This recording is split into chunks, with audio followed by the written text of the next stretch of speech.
hazifai kukua kwa madem peke yake. Like also a man, you have to set a boundary. Nearly come to this fact that you cannot stop anyone from doing what they want. Hadi ukiwa strict atatafuta njia. A woman ni mtu mwenye kwa dating stage haizi compromise. I cannot date someone who isn't my type. But now for men it's different because men hapa kwa dating stage they can compromise. But say ikifika ni marriage they will not. So inafikanga point unasikia ku give up and then unajiuliza nani ananilipia bills. Kwa hivyo nafikiria tu end month. Unafikiria end month. So lazima nifanye kazi nifike end month nilipe hiyo ganzi. Hapo I think ndo walisema love is blind. Sijui kama hiyo blindness inaweza nifikia. I want to see how my eggs look like. All of my eggs. Ndio siku hizi watu wapendi watoto wengi. Mimi nataka watoto. Mimi hata 12 naangusha. Mimi naangusha. Bila break. Okay, because why not? Men Mbona? No. Bro, asitaki kuongea kitu mbaya. Of course I'm not including all men.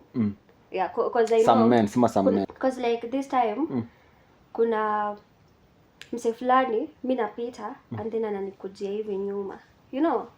You don't know me, I don't know you. Napita, wewe size yangu. You know, like that's bad behavior. That is actually sexual harassment. But there are people who won't understand that. Ukijaribu kuisema tu hivi, it's like, why are you coming for men? Someone's unemployed. Waja.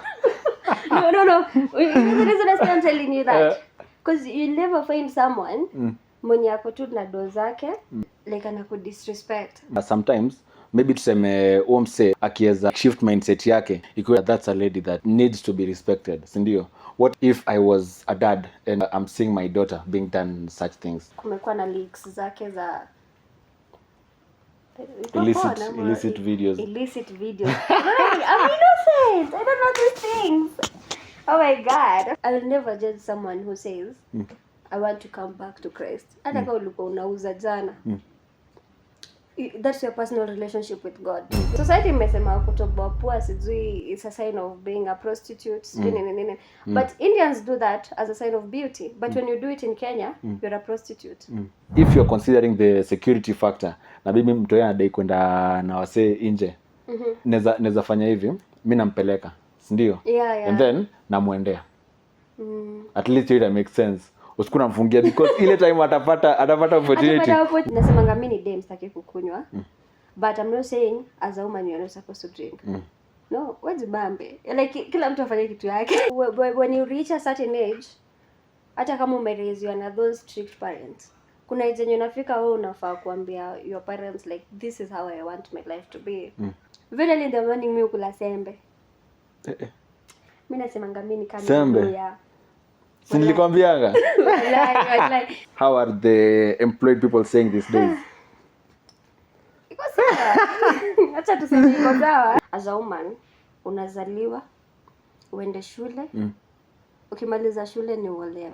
But bado women they are pushing for equality. So now the question is, to hiyo equality ikikuja, bado mtaweza kupush the agenda? Na kama ni uwezo wangu, mimi ningetaka tu nikae kwa nyumba niambiwe nafanywa kila kitu, you know. Maybe but you are providing and everything. Me, you don't mind. But you respect me. You don't disrespect me because I don't have a job. I'm being a housewife. No. Even these tough ladies when you jifanya okay, independent. Deep down hadi wao wanajua they don't like it. Sasa hii si time ya mimi kusema sinaweza date tu. Nikitoka kwa hiyo kama tutachana nitaenda kwa mwingine. Kwa hiyo face ilishaisha. So sasa hii I really want a man. I feel like where we are going as a country, everyone is scared. In as much as watu wanasema like people are not scared anymore. Chini ya maji na feel kama watu wako scared. Yeah, so my mom was telling me, in whatever you are doing na hizo vitu zako, make sure utaji serikali.